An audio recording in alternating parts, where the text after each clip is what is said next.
everyone. So let's begin with Unit 3 of Management, that is directing and controlling at supervisory level.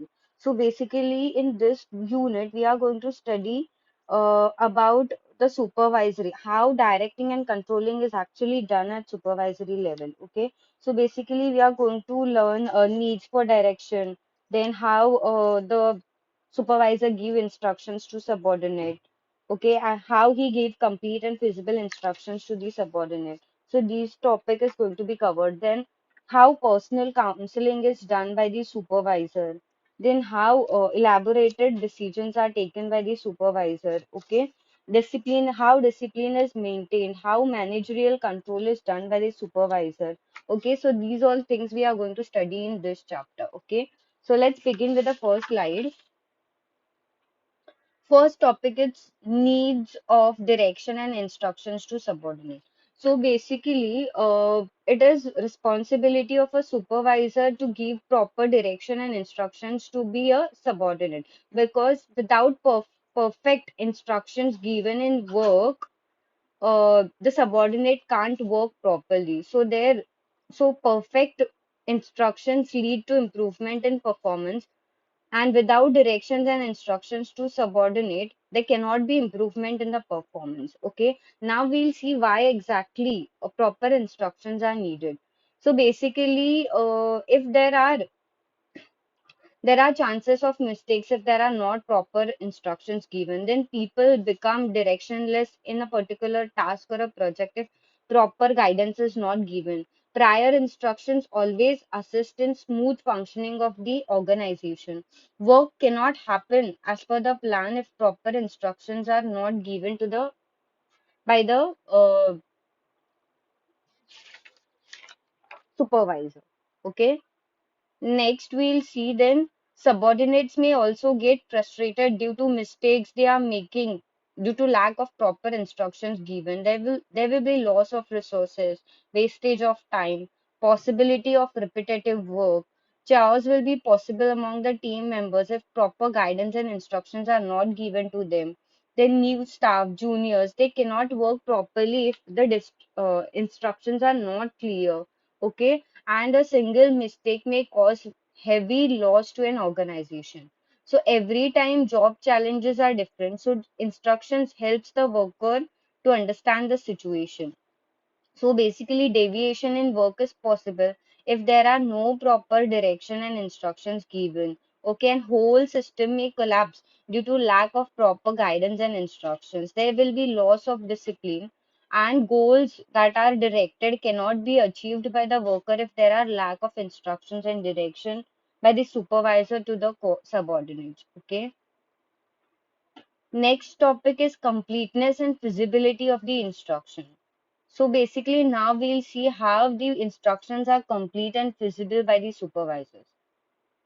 Instructions should be given at proper time. They should be given to proper person who is responsible for that particular time task. The instructions given should not be confusing to the co-workers.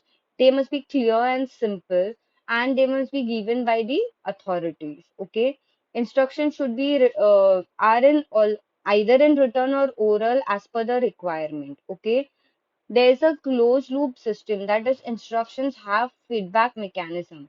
Language is familiar to users. They are always readable or hearable. They should be specific. They should have meaning, and there should be a foolproof system for an instructions. No requirements of additional instructions are done. Instructions are basically based on logic, scientific base, and experience. Okay, and instructions should always follow rules and achieve goals. Okay, so these are basically how the instructions are complete and feasible. Okay, next is needs and requirements of effective direction by the supervisor. Okay, now we'll see why exactly effective direction is needed by the supervisor. Okay, basically direction is a complex function, and it can be learned and perfected only through experience. So supervisor must be experienced to give proper requirements and direction to the subordinates. Okay, so following are the requirements or principles of direction by the supervisor. First is harmony of objective.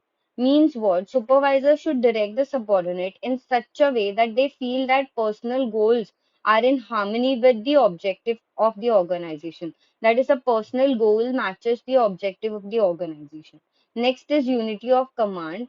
The subordinate should receive orders and instructions from one superior only. There should be not different superiors giving different order to the same subordinate. Okay, then direct supervision. Every supervisor must maintain face to face and one to one contact with his subordinate.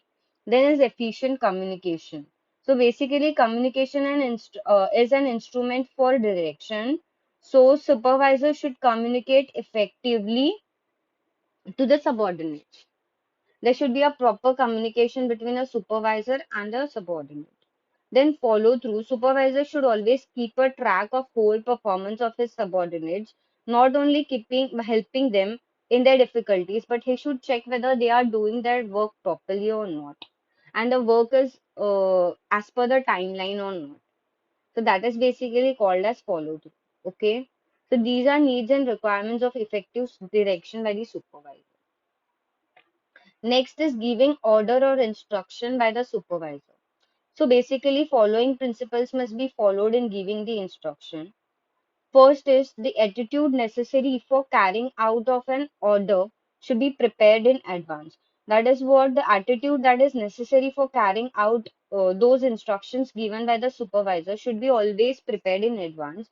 Then the subordinate should always obey the order only if it appeals to their habitual pattern. Face to face suggestions are more effective if they are given by the supervisor to subordinate.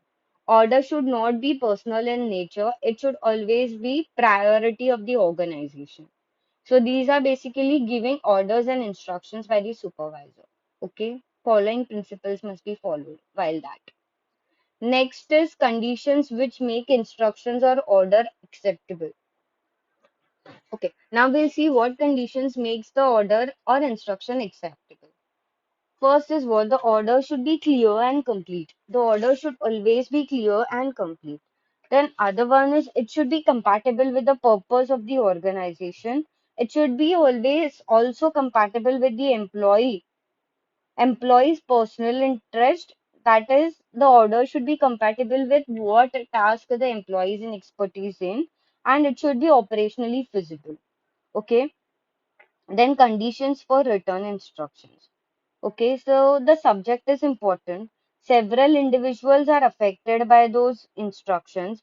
Many details are involved. Considerably time will pass before the work is completed. And there's a geographical distance between supervisor and a subordinate. Okay, so these were basically conditions which make instructions or order acceptable. Okay, next is method to ensure the compliance to instruction or orders. Okay, so there are four methods basically that ensure the compliance of instructions or orders. Okay, so first one is force. First one is force. Second is paternalism. Third is bargain, and fourth is harmony of object. So we'll see one by one. What exactly is force? Force means supervisor tell the subordinates that they have to do what supervisor is saying, else they will be punished if they don't follow the supervisor. That is basically called as force method. Next is paternalism. There, that is what the supervisor say that you should do what I say because I am good to you. Because I am good to you, so you should do what I say. Okay. So that is called as paternalism. Third one is bargain. Bargain means what? The supervisor says to the subordinate that you should always uh, you do as I say in certain respects, and I will do what you say in certain other respects. That is, you do what I say, and I will do what you say. Okay, that is called as bargain. And fourth one is harmony of objective. It is what if we perform together, each one will achieve their goal for the organization. That is basically called as harmony of objects. So total four methods to ensure the compliance to instructions and orders. Okay.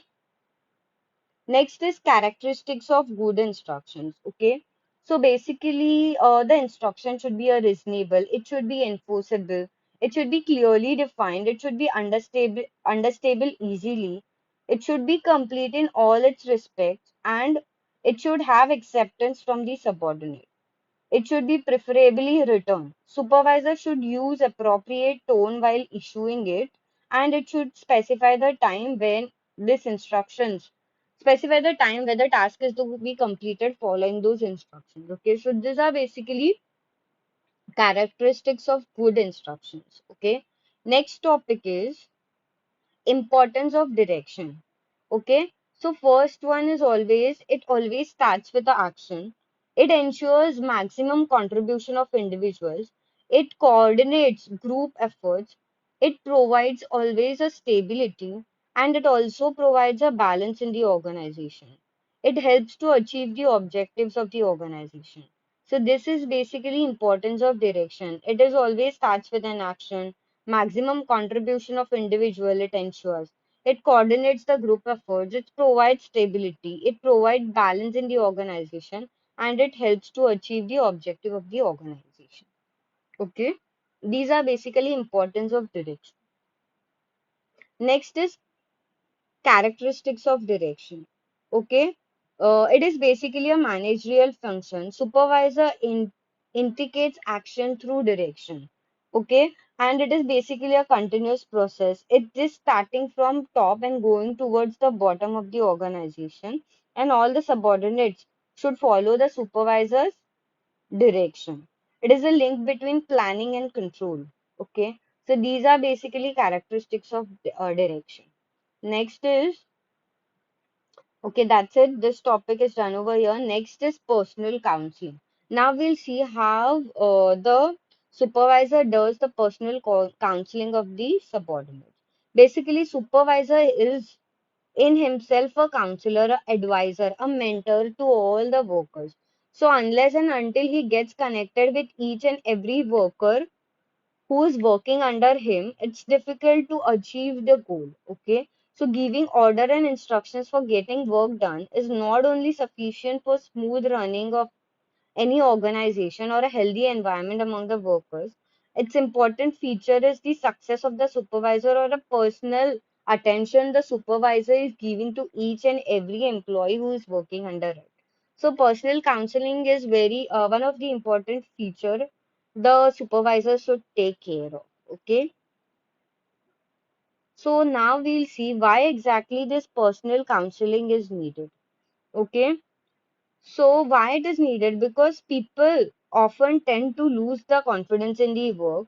So they basically need the guidance. They need the motivation. Sometimes they also need the support from the seniors or the supervisors. So stress in working is affecting the mental conditions of the subordinates. So supervisor must guide them. He should be mentoring them. Okay. Few workers make repetitive mistakes.